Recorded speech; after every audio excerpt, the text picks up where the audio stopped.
Bismillahirrahmanirrahim.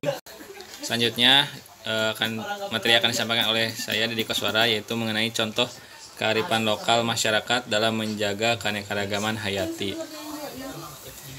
Yang pertama itu kearifan lokal adat Sabulungan dalam pengelolaan hutan adat. Adat Sabulungan berasal dari bahasa Mentawai, yaitu arat yang berarti kepercayaan, sedangkan Sabulungan diambil dari kata bulu yang artinya sembah atau beri. Jadi jika diuraikan, pengertian adat Sabulungan adalah kepercayaan terhadap persembahan dalam menghormati sesuatu yang dianggap penguasa alam. Melalui persembahan, para penguasa alam merasa senang dan memberikan kemudahan kepada manusia.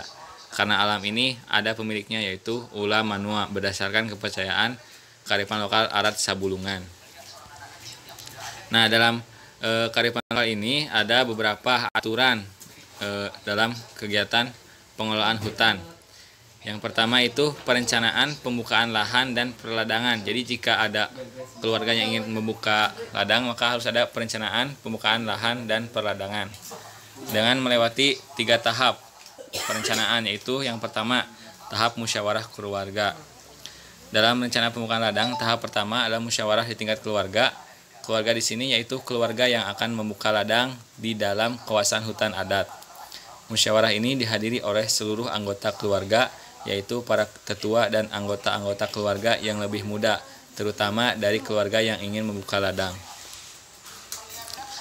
Tahap kedua yaitu melakukan kunjungan lapangan yang bertujuan untuk mengetahui hal-hal seperti lokasi mana yang cocok untuk dijadikan perladangan, berapa luas lahan yang akan dibuka, serta batas-batasnya.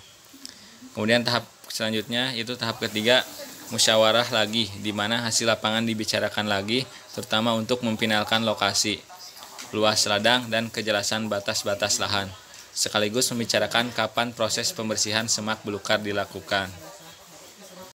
Selanjutnya, setelah tahap perencanaan pembukaan lahan dan perladangan, yaitu meminta izin dalam pembukaan ladang, atau biasa disebut dengan panaki. Panaki yaitu sebuah ritual meminta izin kepada roh-roh penjaga hutan sesuai dengan keyakinan adat Sabulungan yang dipercayai oleh masyarakat hukum adat Serajen dan Samongila Lailai, bahwa ada sebuah kekuatan di luar manusia yang telah menjaga hutan dan alam di sekitarnya. Oleh sebab itu, setiap akan melakukan aktivitas di hutan termasuk menebang pohon harus terlebih dahulu meminta izin sebagai bentuk penghargaan dari manusia terhadap kekuatan di luar diri. Mereka yang telah ikut membantu menjaga alam bagi kelangsungan hidup manusia. Selanjutnya itu ada larangan, aturan dan larangan dalam adat Sabulungan. Aturan yang pertama itu larangan membuka ladang di lokasi yang curam. Berdasarkan pengetahuan tradisional dan keyakinan adat Sabulungan dari masyarakat, ada beberapa kriteria atau pertimbangan yang harus diperhatikan ketika akan membuka lahan untuk perladangan baru di dalam kawasan hutan adat. Salah satunya adalah tidak boleh membuka perladangan di kawasan yang memiliki kemiringan lereng yang curam. Kemudian ada larangan membuka lahan dengan membakar hutan.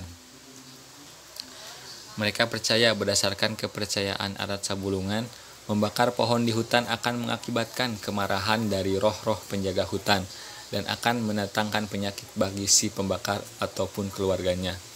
Bagi mereka, tanaman yang sudah ditebang maupun ditebas dibiarkan membusuk di tempatnya. Penebangan kayu dilakukan secara selektif dan menggunakan baliok atau ogot atau kampak. Kemudian ada kayu-kayu yang diberi tanda khusus agar tidak ditebang, disebut Loina Sinegei. Kemudian larangan membuang sampah ke sungai. Masyarakat yang menganggap bahwa air bersih adalah air yang mengalir dan air tersebut didapat dari sungai yang mengalir jernih. Untuk itu maka masyarakat akan menjaga kebersihannya dengan cara tidak membuang kotoran ke sungai. Penjagaan sumber air bersih ini tetap dilakukan dengan dikaitkannya kepercayaan masyarakat adat Sabulungan akan adanya roh penjaga air. Apabila dilanggar, maka akan terkena kisai atau kemarahan dari roh penjaga sungai. Kemudian ada daerah perbukitan ditetapkan sebagai wilayah berburu.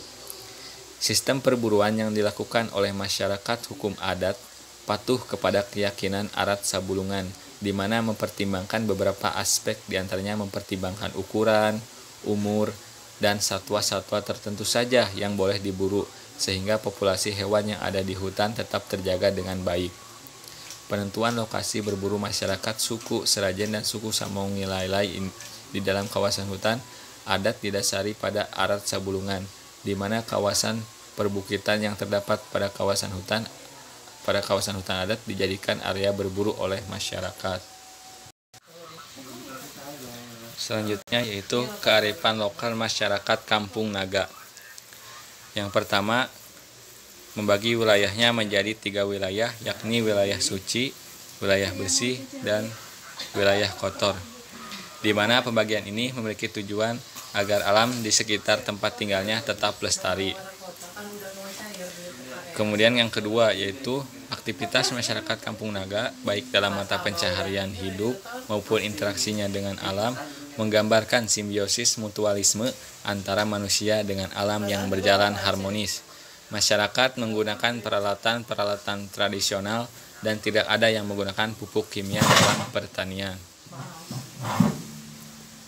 Yang ketiga yaitu bangunan tradisional yang digunakan masyarakat Kampung Naga bukan hanya sebagai mempertahankan kebudayaan Sunda saja, namun juga berfungsi sebagai mitigasi dari bencana gempa bumi, banjir, dan tanah longsor.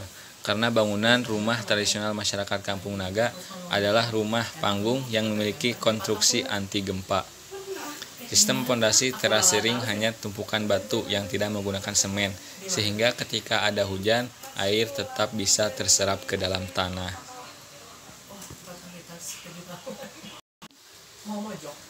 Kemudian ada komunitas adat Karampuang di Sulawesi.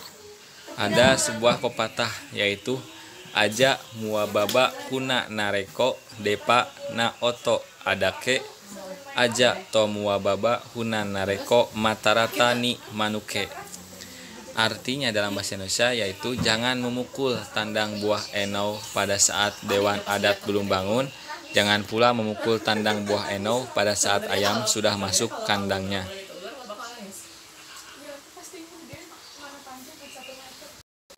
Nah, arti dari peribahasa tersebut yaitu jangan menyadap enau di pagi hari dan jangan pula menyadap enau di petang hari. Hal tersebut merupakan himbauan untuk menjaga keseimbangan ekosistem, khususnya hewan dan burung.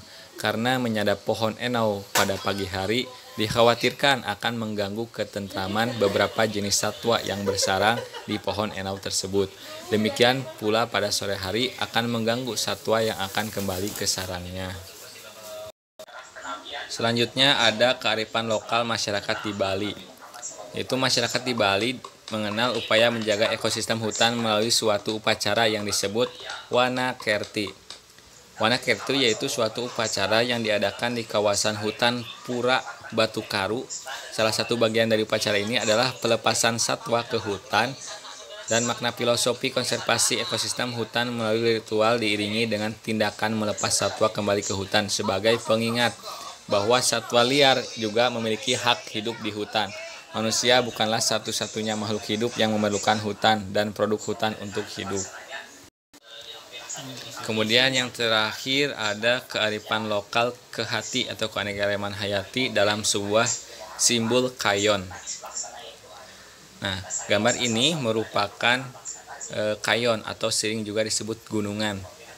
Nah, karena gambar utamanya adalah berupa pohon yang tinggi menjulang dengan sistem percabangan yang lebar, membentuk kanopi yang luas. Gambar lain yang ada dalam gambar hewan adalah gambar hewan, antara lain ada burung, ada monyet, ada harimau, ada banteng, dan juga ada naga.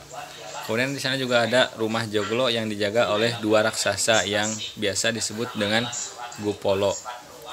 Kayon ini dimainkan oleh sang dalang dalam pewayangan untuk mengawali dan mengakhiri jalannya cerita, juga untuk mengekspresikan peristiwa besar yang terjadi dalam sebuah cerita.